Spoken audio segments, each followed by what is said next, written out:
जय श्री कृष्णा। राधे राधे सभी भक्तों को। तो आज हम पितृपक्ष के बारे में आपसे चर्चा करेंगे कि अभी पितृपक्ष चल रहा है और पितृपक्ष कहते हैं जो श्राद्ध चलते हैं ये 16 दिन होते हैं। पूरे साल में एक बार आता है ये श्राद्ध आते हैं, पितृपक्ष चलता है और तब यमराज जी अपने पितरों को आजाद कर देते हैं और हमारे पितर जो धरती पे आते हैं और अपने अपने देखते हैं वंशजों को कि वो हमारे बारे में कितना सोचते हैं और क्या सोचते हैं। तो इस पे हम आज चर्चा करेंगे। उससे पहले हम 2 लाइनें गुनगुना लें। अठे पैर चढ़िया दाता तेरा ही सुरूर वे, तेरा ही सुरूर वे। पत्ते पत्ते डाली डाली तेरा ही नूर वे, तेरा ही नूर वे। जदों दासी तेनू पालिया रंग माणिया वेखे अजब नजारे। मैं तां बस हुण जी रहिया इक तेरे सहारे। जदों दासी तेनू पालिया रंग माणिया वेखे अजब नजारे। मैं तां बस हुण जी रहिया इक तेरे सहारे। तो चलिए अब हम स्टार्ट करते हैं पितृपक्ष के बारे में कि हमें पितृपक्ष में क्या करना चाहिए। वैसे तो सभी लोग जानते हैं कि पितृपक्ष में क्या करना चाहिए, क्योंकि देखिए पितृपक्ष जब चल रहा होता है तो हमें अपने पितरों की मुक्ति के लिए भी बहुत सारे उपाय करने चाहिए ताकि हमारे पितृ खुश रहें, प्रसन्न रहें और अपने वंशजों को बढ़ाने का आशीर्वाद देके जाएं। हमारे पितृ जब प्रसन्न होते हैं तो उनके वंशज बहुत प्रसन्न रहते हैं। घर में कभी आपके दरवाजे पे कोई गाय या कोई कुत्ता, कोई साधु, कोई व्यक्ति, कोई अन्य व्यक्ति भी आ जाता है तो उसका कभी निरादर न करिए, उन्हें कुछ न कुछ खिला के आप भेजिए। और पितृपक्ष में जब आपके पूर्वजों का किसी का भी श्राद्ध हो तो बड़े प्रेम से जो आपके पूर्वजों को पसंद हो वही उनकी पसंद की चीजें उनके श्राद्ध वाले दिन बनाएं और किसी ब्राह्मण को या किसी जरूरतमंद को भी आप बुला सकते हैं। ऐसी बात नहीं है, ब्राह्मणों को तो बुलाना ही है, उनके साथ जिनको भूख लगी है, जो जरूरतमंद लोग हैं उनको बुला के भी आप भोजन इत्यादि करवा सकते हैं, वस्त्र इत्यादि उन्हें भेंट कर सकते हैं। तो आप उनका नाम लेके ही उन्हें वो खाना खिलाइए और उन्हें वस्त्र इत्यादि देके, उन्हें दक्षिणा देके उन्हें विदा कीजिए और उनसे आशीर्वाद पाइए। तो ये सब चीजें तो हम सबको पता ही है, आपको भी पता ही है। तो जो सबसे महत्वपूर्ण चीज है वो है कि भागवत गीता जी के 11वें अध्याय का पाठ आप अपने पूर्वजों को संकल्प करके उनके निमित्त कीजिए कि आज जो ये मैं 11वें अध्याय का पाठ अपने किसी पूर्वज के लिए कर रहा हूं, इस पाठ को करने से मेरे पितृ मोक्ष की प्राप्ति करें और मेरे पितृ हमेशा प्रसन्न रहें। तो इसी बात से आप प्रभु को प्रणाम करके श्राद्धों में पितृपक्ष में 11वें अध्याय का पाठ कीजिए। तो 11वें अध्याय में क्या है मैं आपको विस्तार पूर्वक तो नहीं, सार पूर्वक सुनाऊंगी, क्योंकि विस्तार पूर्वक सुनाने के लिए बहुत सारा टाइम चाहिए और आप हो सके तो घर में जरूर 11वें अध्याय का पाठ करिए, तो आपके पितृ भी प्रसन्न होंगे। अगर किसी वजह से आप ये पाठ नहीं कर सकते तो सुनने मात्र से भी आपके पितृ प्रसन्न होंगे और आपको वही फल मिलेगा। सुनने मात्र से भी आप उसे सुनिए और अपने पितरों को समर्पित कर दीजिए, ठीक है। तो चलिए अब हम बताते हैं कि 11वें अध्याय में जब श्री कृष्ण जी और अर्जुन जी कुरुक्षेत्र के युद्ध में कौरवों और पांडवों के बीच खड़े थे, जब भगवान श्री कृष्ण जी ने भगवत गीता का ज्ञान अर्जुन जी को दिया था, तो अर्जुन जी के माध्यम से संजय जो कि धृतराष्ट्र को सुना रहे थे, क्योंकि जो संजय थे उन्हें भी दिव्य दृष्टि प्राप्त थी। और वो कहीं का भी कुछ देख सकते थे। तो उन्होंने, धृतराष्ट्र तो अंधे थे, तो उन्होंने संजय जी ने धृतराष्ट्र को वो कुरुक्षेत्र में जो गीता का ज्ञान भगवान श्री कृष्ण ने अर्जुन को दिया, वो सारा संजय ने भी देखा और संजय ने भी सुना, और संजय के माध्यम से हम सभी लोगों ने सुना है। तो जब भी गीता पढ़ी अपने आप को अर्जुन समझिए। अर्जुन मतलब कि अर्जुन जब हम समझेंगे तो ही हम उस गीता का ज्ञान जो हम अपने अंदर समा पाएंगे, क्योंकि हम लोग इस योग्य नहीं हैं कि हम ये सारी चीजें समझ सकें और भगवान को समझ सकें।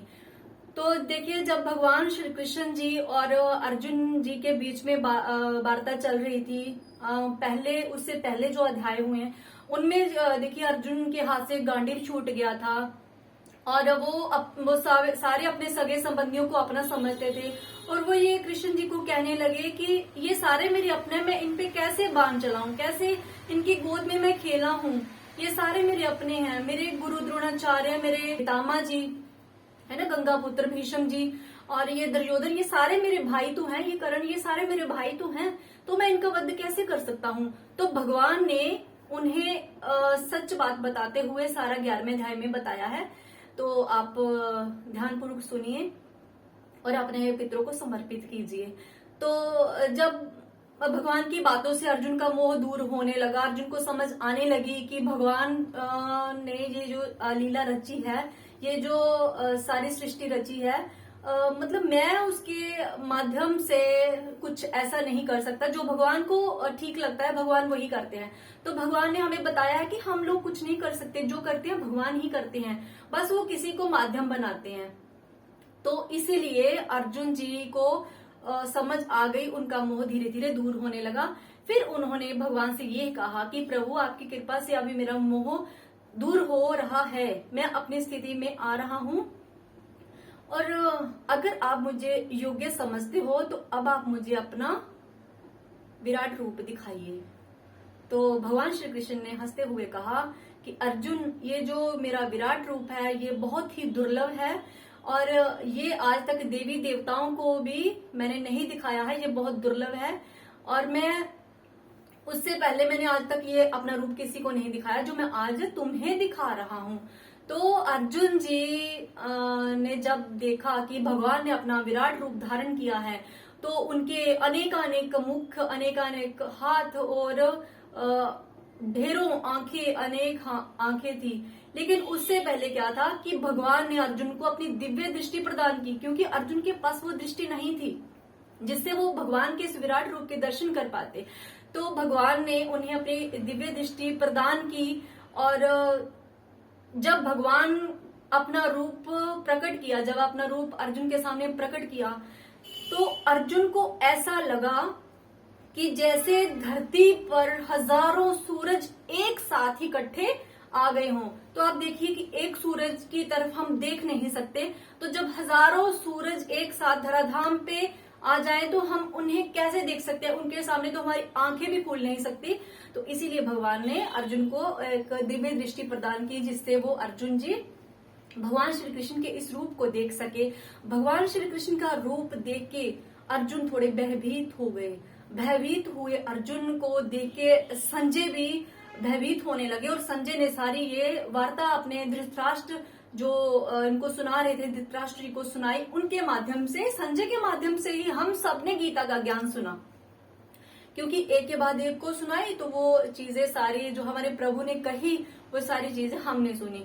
तो अर्जुन जी देखते हैं कि भगवान के अनेकों मुख हैं, नीचे से ऊपर तक आकाश, पाताल, धरती, और प्रभु का आदि मध्य अंत ही नहीं है। जहां देखो भगवान के हजारों, लाखों, करोड़ों कह सकते हैं हम, इतने सारे मुख के सारा ब्रह्मांड भगवान के उसी विराट रूप में समा गया हो। तो वहां पे उन्होंने देखा कि शिव शंकर जी का मुख है, गणेश जी का है, ब्रह्मा जी का है, मतलब सारे देवी देवता और सभी व्यक्ति, काफी सारे देवी देवता और हमारे पूर्वज भी भगवान की स्तुति कर रहे हैं, भगवान के नामों का जाप कर रहे हैं, और हमारे जो साधु संत हैं उन्हें अनेकानेक नाम से उनकी स्तुति कर रहे हैं। और भगवान का ऐसा रूप देख के आंखों में इतनी चमक चांदनी बिखेरती हुई छटा भगवान की, और मुंह से अग्नि प्रज्वलित हो रही है। तो अर्जुन ये देख के बहुत भयभीत हो जाते हैं, और अर्जुन का भयभीत होकर देखना प्रभु को, और उनका शरीर ऐसे रोमांचित होने लगता है कि वो खड़े होने की समर्थता में नहीं होते हैं अर्जुन जी।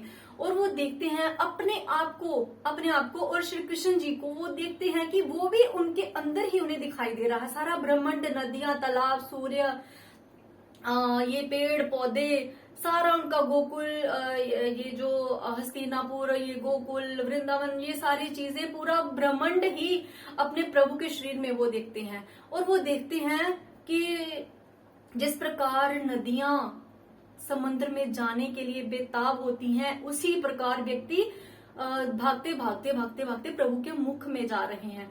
और उन्होंने देखा है कोई प्रभु के दांत में फंसा है, कोई व्यक्ति, कोई प्रभु के दांतों के नीचे आके चकनाचूर हो रहा है। तो वो सारी चीजें वो देख के बहुत भयभीत हो जाते हैं। जिस प्रकार से हम एक दीपक की लौ करते हैं तो पतंगे उड़ के दीपक की लौ के पास आके ही मर जाते हैं, और तब भी वो पास आते हैं। तो उसी प्रकार ये जो गुरु द्रोणाचार्य जी, भीष्म जी और कर्ण, उनकी बहुत सारी सेना, ये सारे एक के बाद एक प्रभु के मुख में भागे भागे जा रहे हैं। तो वो सारे प्रभु में विलीन हो रहे हैं। तो भगवान ने बताया कि ये सभी लोग मुझ में ही विलीन होते हैं, मुझसे ही ये उत्पन्न होते हैं और मुझ में ही विलीन हो जाते हैं। उन्होंने कहा कि हे अर्जुन, इन सबको तो मैं पहले ही मार चुका हूँ, तुम तो सिर्फ इस निमित्त बनोगे, ये तुमने किया है जो मारा है। अगर तुम इन्हें नहीं भी मारोगे तो भी ये सारे मरे हुए हैं, क्योंकि इनका जो भविष्य ये पहले ही तय हो चुका है। तो अर्जुन जी ने, जब श्री कृष्ण जी ने कहा अर्जुन को ये सारी चीजें, तो अर्जुन को धीरे धीरे समझ आने लगा।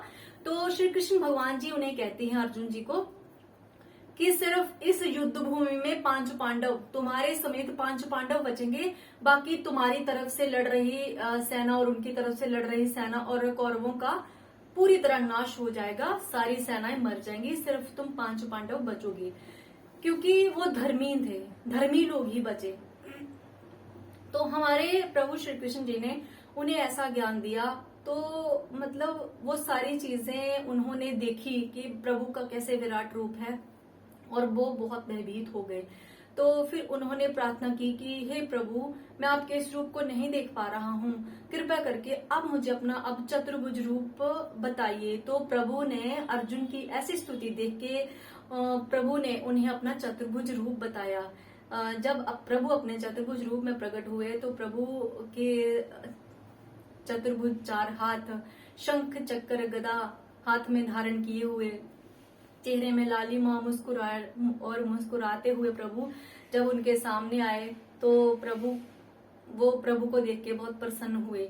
तो भगवान ने कहा कि हे अर्जुन, अब तक जो तूने सुना है ये सारी बातें सत्य हैं। और फिर अर्जुन ने तब प्रभु श्री कृष्ण जी को ये कहा कि हे प्रभु, मैं आपसे क्षमा चाहता हूँ, आप मुझे क्षमा कीजिए। मैंने आपको अपना सखा मान के आपके साथ बहुत हंसी मजाक में बहुत बार आपके साथ ठिठोलियां की हैं। कई बार आपके साथ मैं लेटा लेटा आपके साथ बहुत हंसी मजाक करके और ऐसी कुछ हरकतें की हैं कि जैसे एक दोस्त के साथ करता है।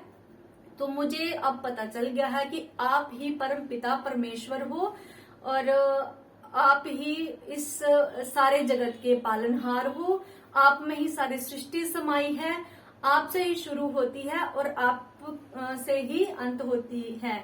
तो मैं आपसे क्षमा चाहता हूँ कि मुझसे कुछ भूल हो गई हो, तो आप अपना एक भक्त समझ के मुझे क्षमा कर दीजिए। और भगवान कहते हैं कि मुझसे पहले कोई नहीं था, मेरे बाद भी कोई नहीं होगा, क्योंकि भगवान ही पहले थे, भगवान ही बाद में रहेंगे, हम कोई नहीं रहेंगे, हम सभी चले भी जाएंगे। अभी आपको पता ही है कि ब्रह्मा जी की भी उम्र निश्चित है।